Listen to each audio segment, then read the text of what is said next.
Muraho neza, nitwa Vincent. Impanuka iteye ubwoba, impanuka ibabaje abantu benshi cyane. Bamwe bati turashize. Iyi ni impanuka ibaye. Ni imodoka mu bwoko bwa hoho yari ipakiye umucanga. Iyi hoho rero yakoreye impanuka ku bitaro bya Gisenyi mu karere ka Rubavu. Aho impanuka yabaye, imodoka yabuze feri iramanuka, nta feri iragenderwa mu bitaro. Aha hantu rero ni ahantu hamanutse cyane. Izi modoka kenshi na kenshi zikunze kuhakorera impanuka.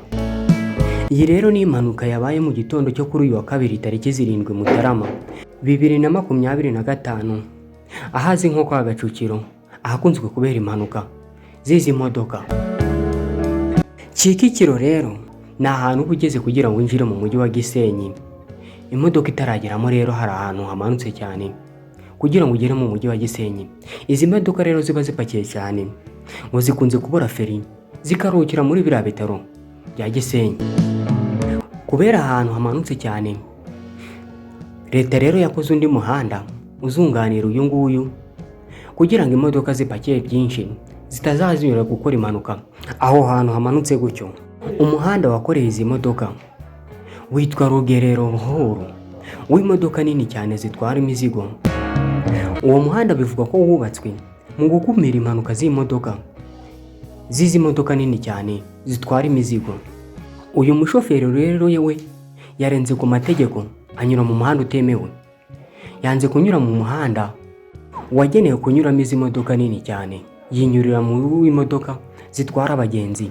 None dore ibimubayeho. Ibi bintu byababaje abantu benshi cyane. Ku mbuga nkoranyambaga muragenda mubonaho amavideo ndetse n'amafoto.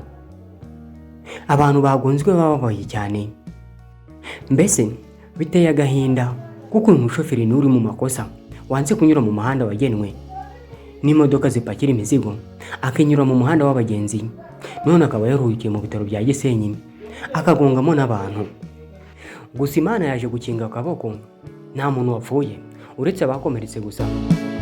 Mo babiri bagendanaga n'amaguru ndetse n'umushoferi n'undi muturage bavugaga ko wahawe rifuti. Abo ngabo nibo bakomeretse, ariko ntabwo bikomeye cyane nabo. Imana yabakingiye akaboko, baracyahumeka umwuka w'abazima. Umuvugizi wa polisi w'intara y'Uburengerazuba SP Karenzi Twizere Bonaventure yemeje amakuru ko iyi modoka ifite plaque RAF 698Z. SP Karenzi rero yemeje ko iyi mpanuka yakomerekeyemo abantu 4, harimo 2 bari bayirimo. SP Karekezi arongera ati iyi mpanuka yabaye mu masaa 12 z'igitondo, ikaba yakomerekeyemo abanyamaguru 2, shoferi n'undi muntu wari utwawe cyangwa se wari watse rifuti.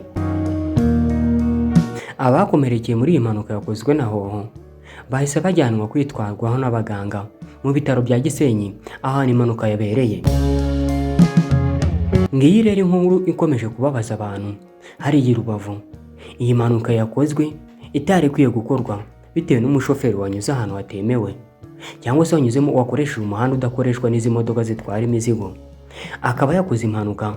Imana ni uko yakinze akaboko, wenda bano bantu ntibagire icyo baba, bakomeretse gusa bajyanwe kwitabwaho n'abaganga.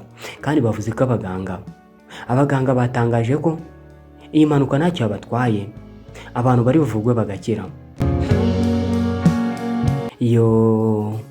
Imana yakoze ibikomeye disi, abantu irabarokora.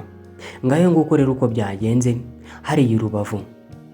Nge mubanye muri iki kiganiro, nitwa Vincent. Kora subscribe niba utarayikora kugira ngo ibiganiro tuzajye dukora bize bikugeraho mu ba mbere. Mugire ibihe byiza, ndabashimiye.